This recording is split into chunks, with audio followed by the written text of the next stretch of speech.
നമ്മുടെ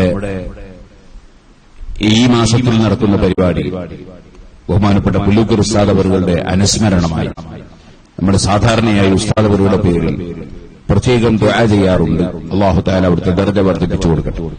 മുത്തലിബ് ഉസ്താദും ഇബ്രാഹിം ഉസ്താദും ഞാനും അങ്ങനെ ഞങ്ങളിൽപ്പെട്ട പലരും ഉസ്താദിന്റെ തർബിയത്തിൽ വളർന്നവരാണ്. ഉസ്താദിന്റെ നിർദ്ദേശങ്ങളും ഉപദേശങ്ങളുമൊക്കെയാണ് യഥാർത്ഥത്തിൽ ഞങ്ങൾക്ക് ഈ ഖൈറിന്റെ വഴി തുറന്നു തന്നത്. അല്ലാഹു തആല ഉസ്താദ് അവറുകളുടെ ദർജ വർദ്ധിപ്പിച്ചു കൊടുക്കുമാറാകട്ടെ. സാധാരണ ഒരു മുദരിസായിരുന്നില്ല ഉസ്താദ്.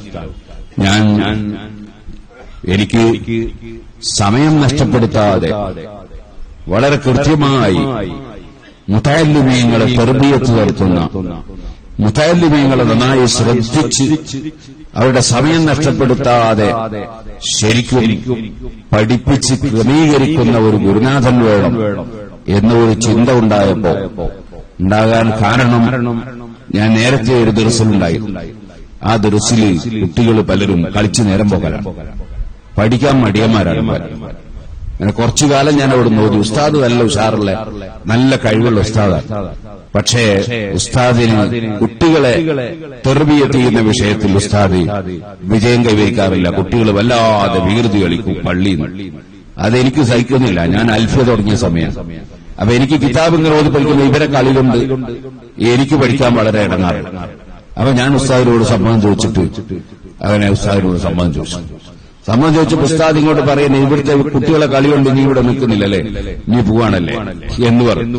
എന്നോട് പറഞ്ഞു കുറെ കാലം കഴിഞ്ഞിട്ട് പേരോടാക്കിടമോ ശരിയാകുന്ന ഒരാളുണ്ടാവും. അപ്പൊ ഞാൻ പറയും എന്റെ ശിഷ്യനാണെന്ന് പറയൂ. അത് മുൻകൂട്ടി തന്നെ അദ്ദേഹം ആ ഉസ്താദ് പറഞ്ഞു അല്ലാഹു അവിടുത്തെ ദർജ വർദ്ധിപ്പിച്ചു കൊടുക്കുക. എനിക്ക് വളരെ സന്തോഷത്തോടെ സമ്മതം തന്നു.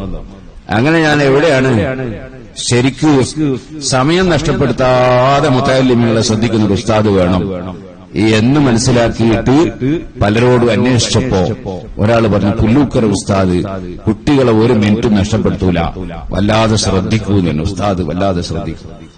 അപ്പൊ ഞാൻ ഉസ്താദിന്റെ അടുത്ത് പോവാൻ മനസ്സുകൊണ്ട് വിചാരിച്ചു. പക്ഷെ എനിക്ക് പോകാൻ ചില പ്രതിബന്ധങ്ങൾ, എന്റെ ബാപ്പക്ക് സുഖമില്ലാത്തതുകൊണ്ട് വീട്ടിൽ നിന്ന് വിട്ടു നിൽക്കാൻ വലിയ പ്രതിബന്ധം. ഏതായിരുന്നാലും ഞാൻ ഉസ്താദിന്റെ അടുത്ത് പോയി. കോണിമേൽ നിന്നിട്ട് ഉസ്താദിന്റെ ക്ലാസ് ഉസ്താദ് കാണാതെ ഉസ്താദിന്റെ ക്ലാസ് കേട്ടു. കൂടുതൽ വിശദീകരണമൊന്നുമില്ല. പക്ഷെ ആ വായിച്ച് പറയുന്നത് കൃത്യമായിട്ട് പറഞ്ഞു. എന്തെങ്കിലും സംശയം ചോദിച്ചാൽ മറുപടി പറയുന്നത്. കൂടുതൽ വിശദീകരണമൊന്നുമില്ല. ഉസ്താദിന്റെ ക്ലാസ് അങ്ങനെയാണ്. അത് കേട്ടപ്പോ എനിക്ക് ക്ലാസ് രക്ഷപ്പെട്ടു. ഞാൻ നല്ല കയറി ഉസ്താദിനോട് എന്നെ ഇവിടെ എടുക്കുമെന്ന് സമ്മതം ചോദിച്ചു. അപ്പൊ എന്നെ എവിടെയാന്നൊക്കെ ചോദിച്ചു പരിചയപ്പെടും. ഞാൻ പേരോടാണ് എന്ന് പറഞ്ഞപ്പോ നാദാപുരത്താണ് ഞാൻ ഓതിയത്, കീഴൻ ഉസ്താദിന്റെ ദർസിലുണ്ടായിരുന്നു എന്നൊക്കെ ഉസ്താദ് കുറെ കാര്യങ്ങളൊക്കെ പറഞ്ഞു. അങ്ങനെ എന്നോട് ചെന്നോടാൻ പറഞ്ഞു. എന്നോട് പറഞ്ഞു കുട്ടികളെ പലരും വന്നിരുന്നു, അവർക്കൊന്നും ഞാൻ സമ്മതം കൊടുത്തിട്ടില്ല, നീ വന്നോ. അങ്ങനെ ഞാൻ അവിടെ ചേരാൻ വേണ്ടി ഉദ്ദേശിച്ചു. അങ്ങനെ ചെന്നു.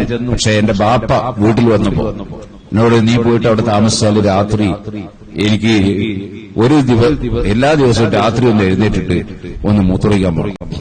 അതിന് എന്റെ കൈപിടിക്കാൻ ആളുണ്ടാണ്, ഇല്ലെങ്കിൽ എന്നോട് ചിലപ്പോ വിരിപ്പിൽ മൂത്രമൊഴിച്ചു.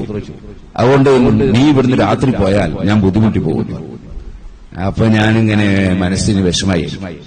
ദർസിൽ പോവുകയും വേണം, ബാപ്പാക്ക് ഖിദ്മത്ത് കൊടുക്കണം. അങ്ങനെ ഞാൻ ഉസ്താദിന്റെ അടുത്ത് പോയിട്ട് ഉസ്താദിനോട് ചോദിച്ചു, ഞാൻ വൈകുന്നേരം വീട്ടിലേക്ക് തന്നെ പോയിട്ട് പിറ്റേന്ന് രാവിലെ വന്നാൽ മതിയോ?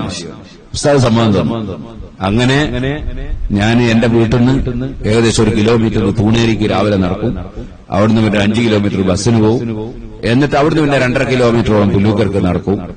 അങ്ങനെ തിരിച്ചും അതേപോലെ വൈകുന്നേരം പുല്ലൂക്കരയിൽ നിന്ന് ഇങ്ങോട്ട് പെരിങ്ങത്തൂരേക്ക് നടക്കും. എന്നിട്ട് അവിടുന്ന് ബസ് കയറിയിട്ട് പേരോട് വന്നിറങ്ങും. അവിടുന്ന് 1 കിലോമീറ്റർ നടന്ന് എന്റെ വീട്ടിലേക്ക് പോകും. പോകുന്ന പോക്കിൽ കുറച്ച് സമയം കിട്ടിയിട്ടുണ്ടെങ്കിൽ പേരോട് പള്ളി കയറിയിട്ട് കുറച്ചു നേരം കിതാബെല്ലാം നോക്കി പഠിച്ചിട്ട് പോകും. അങ്ങനെ ആണ് 3 കൊല്ലത്തോളം ഞാൻ പഠിച്ചത്. അന്ന് ഉസ്താദ് അവറുകൾ നൽകിയ ഉപദേശങ്ങൾ, നിർദ്ദേശങ്ങൾ, അതാണ് വാസ്തവത്തിൽ സുന്നത്ത് ജമാഅത്തിനെ സംബന്ധിച്ചുള്ള നല്ല ഉറപ്പ് ഖൽബിൽ ഉണ്ടാക്കിയതും അതുപോലെ ദീനീ സേവനത്തിന് പ്രചോദനം ഉണ്ടാക്കിയതൊക്കെ ഉസ്താദിൽ നിന്നുള്ള ആ ഒരു തർബിയത്താണ്. അല്ലാഹു തആല അവിടുത്തെ ദർജ വർദ്ധിപ്പിച്ചു കൊടുക്കും. തഫ്സീറുൽ ജലാലൈനി ഓതുന്ന സമയത്ത് പരമാവധി ഞാൻ തഫ്സീർ റാസി നോക്കി. അങ്ങനെ റാസി ചില സ്ഥലത്ത് മനസ്സിലാവില്ല. അപ്പൊ ഞാൻ റാസി എടുത്തിട്ട് ഉസ്താദിന്റെ അടുത്തേക്ക് പോകും. അതുപോലെ പല കിതാബുകളും ഇഖ്തിലാഫുൽ ഹദീസ് എന്ന ഇമാം ഷാഫിറുള്ളാഹിന്റെ കിതാബ് സ്ത്രീജുപരമായത്തെ സംബന്ധിച്ച് പറയുന്ന ഭാഗം എനിക്ക് മനസ്സിലാകാഞ്ഞിട്ട് ഞാൻ ഉസ്താദിന്റെ അടുത്ത് പോയത് എനിക്കിപ്പോഴും ഓർമ്മയുണ്ട്. അങ്ങനെ പോയിട്ട് ഉസ്താദിന്റെ അടുത്ത് കിതാബ് എടുത്തു പോയി. ചിലപ്പോ ചോദിച്ചാൽ ഉസ്താദ് വിശദീകരിച്ചു മനസ്സിലാക്കിയിട്ട് തിരിച്ചു.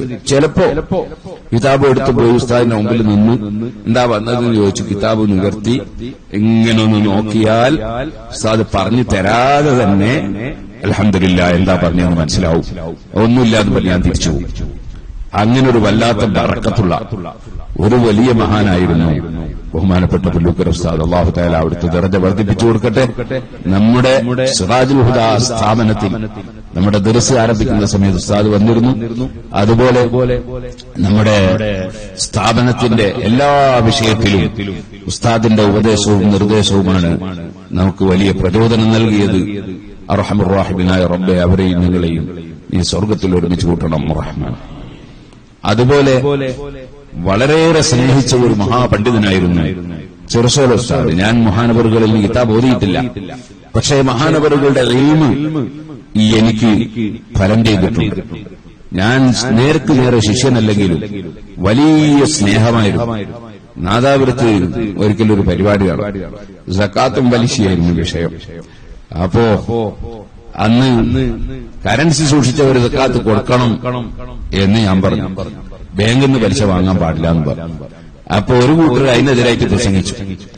അങ്ങനെ ആ പ്രസംഗത്തിന് മറുപടിയായി ഞാൻ വീണ്ടും പ്രസംഗിച്ചു. ആ പ്രസംഗം നടന്നുകൊണ്ടിരിക്കുമ്പോൾ ഒരു കൂട്ടർ എന്റെ സ്റ്റേജ് വലിക്കാൻ വേണ്ടി വന്നു. വലിയൊരു സംഭവമാണ്. അന്നത്തെ കാല ഓർമ്മയുള്ളവർക്ക് ഓർമ്മയുണ്ട്. അങ്ങനെ സ്റ്റേജ് വലിക്കാൻ വന്നപ്പോ പോലീസുകാർ MSP-ക്കാരുണ്ട്. അങ്ങനെ അവര് വന്നപ്പോ അവരെ തടയാൻ വേണ്ടി MSP-ക്കാരിൽ ലാത്തി വീശി. അങ്ങനെ ഞാൻ എന്റെ പ്രസംഗം ഒരു മുബീർ മലത്തിക്കുന്നവരെ പ്രസംഗിച്ച് നിർത്തി ദുആ ചെയ്ത് അവിടുന്ന് പിരിഞ്ഞു പോന്നു. അപ്പൊ നമ്മളെ TT പോക്കർ പൈസ ഉണ്ടായിരുന്നു. അങ്ങനെ അത് കഴിഞ്ഞ് ഞങ്ങള് സ്റ്റേജ് വന്നിറങ്ങി വണ്ടി കയറി ജീപ്പ് കയറിയിട്ട് പോരുകയാണ്. അപ്പോ ഈ എന്റെ സ്റ്റേജ് വലിക്കാൻ വേണ്ടി മൈക്ക് വലിക്കാൻ വേണ്ടി വന്ന ആള് മൈക്ക് വലിക്കുന്ന സമയത്ത് നമ്മളെ പ്രവർത്തകരും ചിലർ അദ്ദേഹത്തെ തടയാൻ വേണ്ടി ശ്രമിച്ചു. അപ്പൊ ഞാൻ പറഞ്ഞ ആരും ഒന്നും ചെയ്യണ്ട, അവർക്ക് അറിവില്ലാത്തതുകൊണ്ടാണ്, അള്ളാഹു പുറത്തു കൊടുക്കട്ടെ. അങ്ങനെ തിരിച്ച് വണ്ടി കയറി ജീപ്പിൽ പോരുമ്പോ TT പോക്കർ ഫേസ് എന്നോട് ചോദിച്ചു, നിങ്ങൾ പുറത്തു കൊടുക്കട്ടെ എന്നോ ദ്വാരുന്നത് പുറത്തു കൊടുക്കട്ടെ എന്നോ ദ്വാരുന്നത്? പോലീസുകാർ പുറത്താണ് കൊടുത്തതെന്നാണ് എന്നോട്. അപ്പൊ ഞാൻ പറഞ്ഞു പുറത്തു കൊടുക്കട്ടെ എന്ന് തന്നെയാ ദ്വാരുന്നത്, പുറത്തു കൊടുക്കട്ടെ എന്നല്ല. അൽഹംദുലില്ലാ അന്ന് നമ്മുടെ ഇസ്മായിൽ സഖാഫി ഇവിടെ ഉണ്ട്.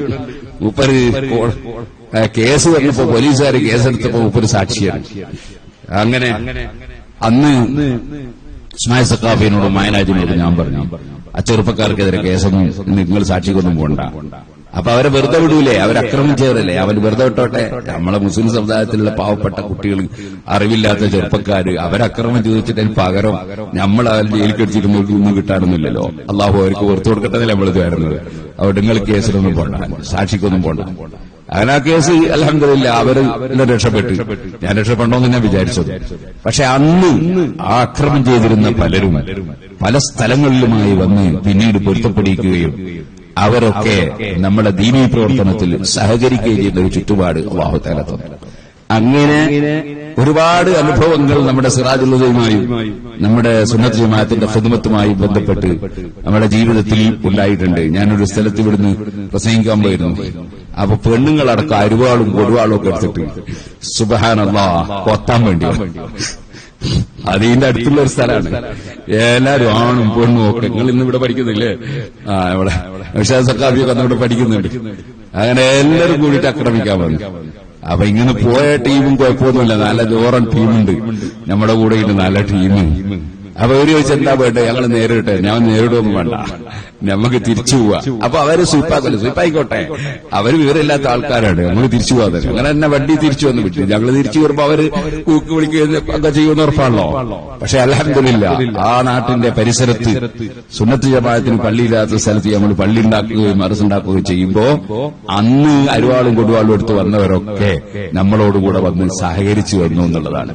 അപ്പൊ നമ്മളെപ്പോഴും വിട്ടുവീഴ്ചയുടെ മനസ്ഥിതിയും വിശാലമായ മനസ്ഥിതിയും സുന്നത്ത് ജമാഅത്തിന്റെ പ്രവർത്തനങ്ങൾക്ക് നമുക്കുണ്ടാകണം. അപ്പോഴാണ് അല്ലാഹുവിന്റെ സഹായം നമുക്ക് ലഭിക്കുക.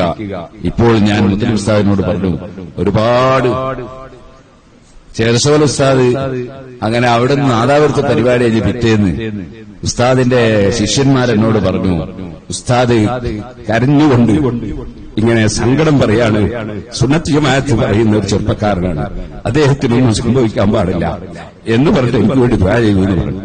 ഉസ്താദിന്റെ ആണ്ടിന് വേണ്ടി നാളെ ഇൻഷാ അല്ലാഹ് ചെറുസോലയിൽ ഞാൻ പങ്കെടുക്കുന്നുണ്ട്. ചെറുസോലക്കടുത്ത് മുപ്പരെ ഖബർ വെട്ടിച്ചിറയിലാണ്. അല്ലാഹു തആല അവിടുത്തെ ദർജയും വർദ്ധിപ്പിച്ചു കൊടുക്കണം. ഇന്നലെ മിഞ്ഞാന്ന് ഞാൻ കക്കടിപ്പുറം ഉസ്താദിന്റെ ആണ്ടിന് വേണ്ടി പോയിരുന്നു. എനിക്ക് ദലായിലുൽ ഖൈറാത്തു സ്വലാത്തിന്റെ ഇജാസത്ത് തന്നതും അതുപോലെ വലിയ നിലക്ക് ദുആ ചെയ്തു എന്നതുമാണ് ബഹുമാനപ്പെട്ട ഉസ്താദുകൾ. വലിയ മഹാനാണ് ഉള്ളൂക്കര ഉസ്താദ് കക്കടിപ്പുറ ഉസ്താദിനെ കാണാൻ വേണ്ടി കരിയാട്ട് ഹുസേരി പള്ളിയിൽ മഹാനവറുകൾ പണ്ടുകാലത്ത് ദർസ് നടത്തി. അപ്പൊ അവിടെ ഉസ്താദ് ഒന്ന് വെറുതെ നേരത്തെ ദർസ് നടത്തിയ സ്ഥലത്ത് വരിക എന്നുള്ള എനിക്ക് വന്നാണെന്ന് തോന്നുന്നു. അപ്പൊ ഞാൻ പുല്ലൂക്കരയിൽ ചെറിയ മുത്താലിമാണ്. അപ്പൊ ഉള്ളൂക്കരയിൽ നിന്ന് ഉസ്താദ് കക്കടിപ്പുറ ഉസ്താദിനെ കാണാൻ പോയി. ഉസ്താദിന്റെ കൈ പിടിച്ച് പൊട്ടിക്കരഞ്ഞുകൊണ്ട് ദുആ ചെയ്യാൻ പറഞ്ഞു. കൂടെ പോയ മുത്താലിം എന്നോട് പറഞ്ഞത് എനിക്ക് ഓർമ്മയുണ്ട്. വലിയ മഹാനാണ്, വലിയ കറാമത്തുള്ള ആളാണ് ബഹുമാനപ്പെട്ട കക്കടിപ്പുറം ഉസ്താദ്. അല്ലാഹു തആല അവരെ ദർജയിൽ വർദ്ധിപ്പിച്ചു കൊടുക്കട്ടെ. അങ്ങനെ തുടങ്ങി നമ്മളെ വിട്ടുപിരിഞ്ഞു പോയ ഒരുപാട് ആളുകളുണ്ട്. ഞാൻ നേരത്തെ പറഞ്ഞല്ലോ, എന്റെ ബാപ്പയെ സംബന്ധിച്ച് പറഞ്ഞു. ബാപ്പ മരിച്ചത് ദുൽഹജ്ജ് ലാസ്റ്റ് ദിവസം, പിറ്റേന്ന് ദുൽഖഅദ് ലാസ്റ്റ് ദിവസം, പിറ്റേന്ന് ദുൽഹജ്ജ് 1. അപ്പൊ ബാപ്പ എന്ന് പറഞ്ഞാല് മദ്രസയിൽ പഠിക്കുന്ന സമയത്ത് ഇന്നത്തെ പോലെ ഇലക്ട്രിക് ലൈറ്റ് ഒന്നുമില്ല. അന്ന് ചിമ്മിണി വിളക്ക് പറയും, മണ്ണെണ്ണ വിളക്ക്. ആ വിളക്കത്തിരുന്നിട്ടാണ് ഖുർആൻ ഓതി പഠിക്കുക. അപ്പൊ അവിടെ ഇരുന്നിട്ട് ഓരോ അക്ഷരങ്ങളും ഓരോ ഹർഫുകളും ഖുർആനിൽ ശരിക്ക് എന്നെ പഠിപ്പിച്ചത് എന്റെ ബാപ്പയാണ്. അതേപോലെ ഓരോ സംഗതികളും അതാത് സമയത്ത് ആവശ്യമായ തർബിയത്ത്. സുബ്ഹാനല്ലാഹ്, ചെറുപ്പത്തിൽ ചെറിയ ഓസുവാസം ഉണ്ടായി. അപ്പൊ ഒതുവെടുക്കുമ്പോ ഒരു 3 പ്രാവശ്യം കഴിയാല് ഈ മുഖം കഴിയാല് മതിയാവില്ല, കുറെ കഴിയാലെങ്കിൽ ഉറപ്പ് വരും. അപ്പൊ ബാപ്പാക്കത് അറിയാൻ സാധിച്ചു. ബാപ്പ എന്ത് ചെയ്തിട്ടുണ്ട്, ഒതുവെടുക്കുന്നു, മുന്നിൽ ഇരുന്നിട്ട് ഒതുവെടുക്കാൻ പറ്റും. അത് 4ാമത്തേത് എടുത്താൽ അടിയിട്ടു എന്ന് ഉറപ്പാണ്. അവന്റെ ഒസുവാസ് പോലെ നിർത്തിയുള്ളൂ.